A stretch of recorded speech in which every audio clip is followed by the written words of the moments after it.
Okay, gas compartment. So this is relevant to our quantum series.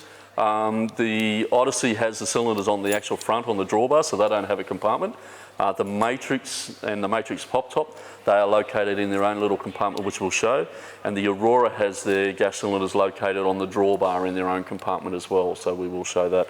But in these particular three models here, you can see where they're located on that. So key in, obviously, to unlock the lock, open the door. Now, if I let that go, that door is just going to swing and belt around in the breeze there, so always be mindful, dropping it down. And we're at our gas cylinders. A lot of people ask us a simple question. That's not vented to the outside. How can we have those inside that compartment? It is vented to the outside. That floor area that is underneath there, we do have a hose that runs down through the floor of the trailer. And the hose actually runs along the base up in the chassis area there, back away from where all our dust is forcing through. The opening is down this end, so it's quite a long hose and an uphill travel, but it allows the gas, if ever there was to be a leak, to be able to evaporate away outside.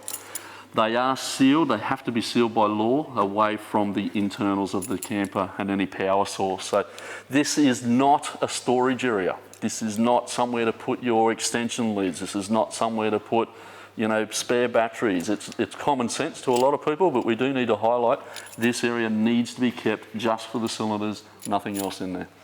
Quite simply, to get a cylinder out, we would take that bar, undo the bar there. That will take that off. To get to that cylinder, I do need to remove this cylinder first to get that one out, and vice versa. You'll swap it over. So this is the main cylinder you'd use all the time. That'll be your backup cylinder. A lot of customers are saying that they can get potentially, depending on, you know, cooking styles and those sort of things, you could get anywhere from a few weeks up to a couple of months out of a cylinder, depending on your usage, hot water, all that sort of thing. You'll notice in particular this cylinder is hooked up with the hose into it. So these are a left-handed thread, they're not a right-handed thread. We don't normally do them up that way to do the hose into this here, and I will take that out there. Now I'm undoing it, so I'm going the opposite to what we'd normally do to put a screw into somewhere or anything like that. That hose is out. So from there I could take that cylinder out. If I transport these in the car, they do require this little black plug that's in this one here. We do have a spare one of these in the spares kit for the second cylinder. They need to be in there. What they do is when you transport them, if you were to knock that valve open, the gas can't escape. So they've got to be in there as a standard. And now when we go to hook this up, that'll go back into there. And we're doing the opposite way to what it is normally for any sort of screwing up of a bolt or a thread or anything like that.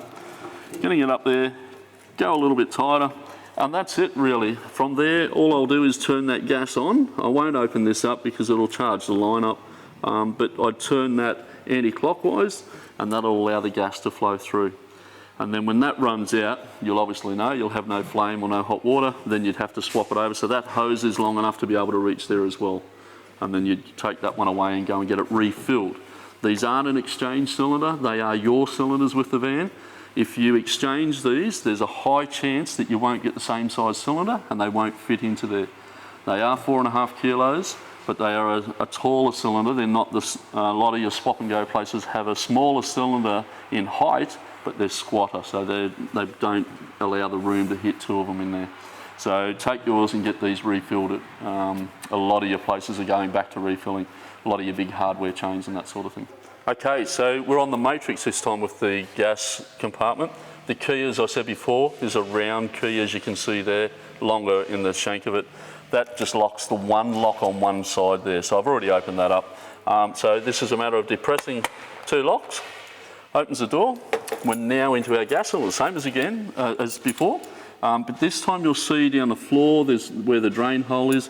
Main thing that I really want to highlight, nothing changes with hooking up the cylinders, disconnecting. There's a valve here. Now this is a legal requirement. Don't turn off your gas by having that turned off there. Always get into the habit of turning your gas cylinders off at the valve of the cylinder, because all we've done there is we've isolated the line going through the van. So from here back to the cylinders, that's fully charged. So if there was to be an issue, it could still leak in that system. So always turn off there, leave that yellow valve. It's always in the vertical position like that, running along the tube.